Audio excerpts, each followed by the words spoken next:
Praise the lord. પ્રભુ ઈસુના નામમાં આપ સર્વને પ્રેમી સલામ. પ્રભુના વચનોમાંથી શીખવા માગીએ છીએ. યશાયા પ્રબોધકનું પુસ્તક, તેનો 61મો અધ્યાય, 4થી કલમ. ત્યાં લખવામાં આવ્યું છે, તેઓ પુરાતન કાળના ખંડિયેરોને બાંધશે, પૂર્વકાળની પાયમાલ થયેલી ઇમારતોને તેઓ ઊભી કરશે, ઘણી પેઢીઓથી ઉજ્જડ તથા નષ્ટ થયેલા નગરોને તેઓ સમારશે. નવું મકાન બનાવવાનું હોય તો આપણે તરત આયોજન કરીને બનાવી શકીએ છીએ. સામાન નાખવાને માટે, મૂકવાને માટે પણ ત્યાં જગ્યા હશે, પરંતુ જે ખંડિયેર છે, ખાડા ટેકરા હશે, સાથે સાથે ઊંચી નીચી જગ્યા હશે, ત્યાં સામાન મૂકવાને માટે પણ ખતરો છે અને વાહન પણ ત્યાં જઈ શકે નહીં. ઘણી બધી પ્રોબ્લેમો ઊભી થઈ શકે છે. પેલી ઈંટ પથ્થર બધું એ જ્યાં ત્યાં મૂકેલું હશે, જમીન પણ ખરબચડી હશે અને ત્યાં એ બાંધવું મુશ્કેલ છે, અઘરું લાગે આપણને. પરંતુ પ્રભુનું વચન શું કહે છે કે ખંડિયેરોને બાંધશે, સમારશે. સ્પેશિયલ લોકોને એ બોલાવેલા છે. બાઇબલમાં જોઈએ તો નેહેમ્યાએ એવું જ એક ખંડિયેર બાંધ્યું. કયું ખંડિયેર? એ સુલેમાન રાજાએ જે કોટ બાંધેલા હતા, કોટ બાંધેલો હતો અને એના 12 દરવાજા હતા. જેવું હતું તૂટી પડેલો હતો, દરવાજા બાળી નાખેલા હતા. નવેસરથી નહીં બનાવવાનું હતું, પરંતુ જૂનું રિપેરિંગ કરવાનું હતું. ત્યાં લખવામાં આવ્યું છે કે 3 દિવસ સુધી રાત્રે નેહેમ્યા એને જુએ છે અને એવી જગ્યા હતી કે ઈંટો હોય એ બધું પડેલું હતું અને ત્યાં એમ લખે છે કે મારા ખચ્ચરને ચાલવાની જગ્યા પણ નહીં હતી. એટલે રિપેરિંગ પણ કેવી રીતના કરે એવું લાગે. પરંતુ નેહેમ્યાએ એ બધા જ અવરોધોને દૂર કર્યા અને શું કરે છે કે એ ખંડિયેરને બાંધે છે અને એના માટે પણ વધારે દિવસ નથી, એ 52 દિવસમાં જ પૂરું કરે છે અને 52 દિવસમાં એ પૂરું કરીને ઘણા બધા અવરોધો વચ્ચે એ દિવાલ અને બધું એ બાંધે છે.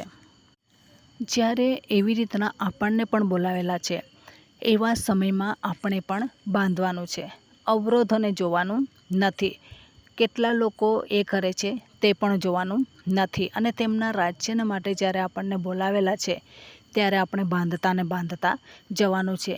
જો પ્રભુ આપણને કૃપા આપી છે તો આપણી સામે કોણ છે? પ્રભુ આપણને મદદ કરે છે તો આપણે કેમ નાસીપાસ થઈએ? આપણે હંમેશા બાંધતા અને બાંધતા જવાની જરૂર છે અને તેમના રાજ્યના માટે કામ કરતા જવાની છે. પ્રભુના જે યાદદાસ્ત છે એ યાદદાસ્તને સાથે લઈને ચાલવાનું છે અને યાદદાસ્તને સાથે લઈને ચાલીએ છીએ એવા સમયમાં શું થાય છે કે પ્રભુ એનો જે વારસો છે એ સાચવવા માગે છે.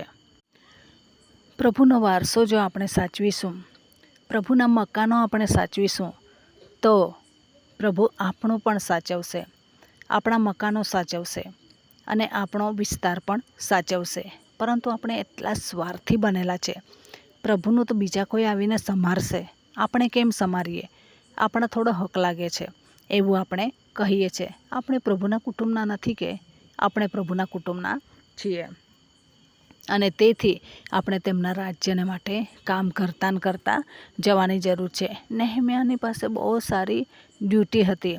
રાજાનો પાત્રવાહક હતો, મહેલમાં રહેતો હશે, ક્વાર્ટર્સો મળેલા હશે, એને શું પ્રોબ્લેમ? પરંતુ જ્યારે એણે સાંભળ્યું કે યરૂશલેમના દરવાજાને બાળી નાખેલા છે, ખંડિયેરોને જર્જરિત કરેલા છે, ખંડિયેરો થઈ ચૂકેલા છે, તોડી પાડેલો છે કોટ, અને એટલો રડ્યો અને પછી રજા લઈને આવે છે.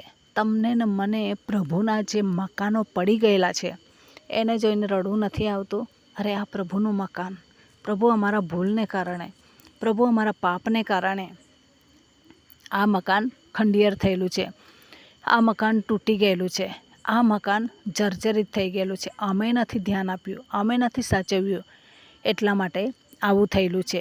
જ્યારે આપણે એને સાચવતા નથી તો પછી શું થાય છે કે એનો હિસાબ આપણે આખિરકારે પ્રભુને આપવો પડશે.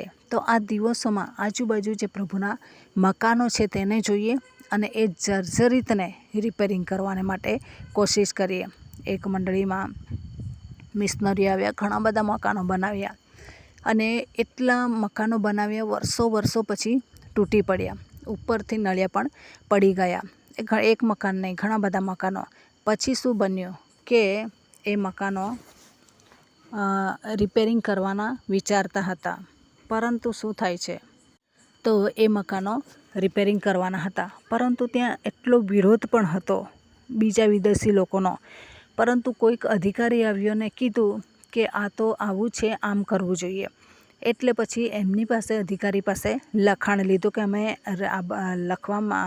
રિપેરિંગ કરવા માગીએ છીએ, અમને લખી આપો, તમારો આદેશ છે. એવી રીતના લખાવી લીધું અને પહેલાંને તો કંઈ ખબર નહીં, પરંતુ લખાવી લીધું અને પછી એક એવી રીતના મકાનો એટલા રિપેરિંગ કર્યા. એક મંડળીમાંથી લાખ રૂપિયા આપ્યા અને આ અમારો વારસો સાચવવાનો છે એમ કરીને એ લોકોએ આખા બિલ્ડિંગોને રિપેરિંગ કરી નાખ્યા. હવે એ લોકો ખુશ છે કે અમે પ્રભુનો વારસો સાચવ્યો. જો આજુબાજુ આપણું રિપેરિંગ નથી થયું તો બહુ જ દુઃખની વાત છે. કેટલા બેદરકાર. હગ્ગાઈના પુસ્તકમાં લખવામાં આવ્યું છે કે પ્રભુનું ઘર પડતું મૂકીને તમે પોતાના મહેલોમાં, ઘરોમાં રહેવા બાંધો છો, છતવાળા ઘરોમાં રહો છો. પ્રભુના ઘરની છત નથી અને તમે છતવાળા ઘરોમાં રહો છો. કંઈ તમને વિચાર આવે છે? દયા આવે છે? કેટલી શરમજનક બાબતો કે આપણે પ્રભુના ઘરને માટે કંઈ કરતા નથી. આ દિવસોમાં જ્યારે પણ પ્રભુ આપણને એક તક આપે છે, ભાગ આપે છે, એ ભાગ લઈને એ કામ કરીએ અને પ્રભુના રાજ્યને માટે આગળ અને આગળ વધીએ. તો આ વચન પ્રમાણે જીવન જીવવા પ્રભુ આપણને સહાય કરે. વચનનો આશીર્વાદ પ્રભુ આપણને સર્વને પૂરો પાડે. ખંડિયાર બાંધવાને માટે પ્રભુ આપણને કૃપા પૂરી પાડે. આમેન. પ્રાર્થના કરીએ. પ્રેમાળ પરમેશ્વર પિતા, અમે તમારો આભાર માનીએ છીએ, તમારી સ્તુતિ જ કરીએ છીએ. તમામ શ્રોતાજનોને પ્રભુ એમના હકમાં આવતું તમામ કામ કરવાને માટે કૃપા પૂરી પાડો અને વધુને વધુ તમારા મહિમાને માટે ઉપયોગી બનાવો. એમના આજુબાજુ જે જર્જરિત પ્રભુના મકાનો છે, પ્રભુની બિલ્ડિંગો છે, એ કોઈ પણ બિલ્ડિંગ હોય એ પ્રભુના કામને માટે વપરાતી હતી. એ બિલ્ડિંગો બનાવવાને માટે તમે એમને કૃપા પૂરી પાડો, નાણાકીય સહાય પૂરી પાડો, બુદ્ધિ જ્ઞાન ડહાપણ આપો અને તમારા રાજ્યને માટે વધુને વધુ ઉપયોગી બનાવો. એવી કૃપા અમે તમારી પાસે માગીએ છીએ. તમારા ગૌરવાન અને પરાક્રમી હાથોની અંદર આ દરેક બાબતોને સોંપી દેતા અને તમામ શ્રોતાજનોનો પ્રભુ તમે આવા બિલ્ડિંગોનો ઉપયોગ કરવા અને તમારો વારસો સાચવવાને માટે તમે મદદ કરો. એવી કૃપા અમે તમારી પાસે માગીએ છીએ. તમારા સામર્થ્યવાન, પરાક્રમી અને શક્તિશાળી હાથોની અંદર તમામ જનોને સોંપી દેતા પ્રાર્થના પ્રભુ ઈશુના મૂલ્યવાન નામની અંદર માગીએ છીએ. Amen. Thank you. Praise the lord. God bless you. Amen.